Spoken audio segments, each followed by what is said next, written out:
We are actually in kind of a desert south region of Israel. We're really like maybe a mile from the Dead Sea off this direction.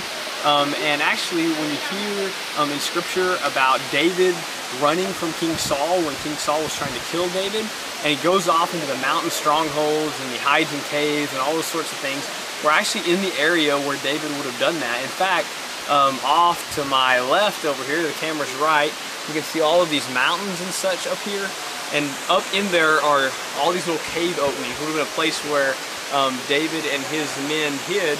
But what's really interesting about this place is that we are kind of in an oasis. We just literally walked out of this white rock desert into this place where there's all these green plants and such, and there's this beautiful mountain stream waterfall. And so as the camera pans around, you'll see this waterfall coming out of the middle of nowhere. So it feels like we've transferred like into the Amazon or something, when really we're just hanging out in the desert. And this actually has a lot to do with the imagery that David later uses when he is writing all of the Psalms. For example, Psalm 1:3 says, "He is like a tree planted by flowing streams. It yields its fruit at the proper time, and its leaves never fall off.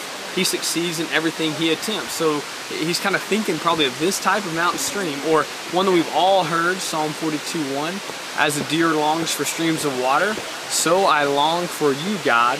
And Psalm 65:9, "You visit the earth and give it rain, you make it rich and fertile with overflowing streams full of water." And there's many psalms like that, and most of these are coming out of David's experience in this wilderness where God literally provided water when he was being pursued.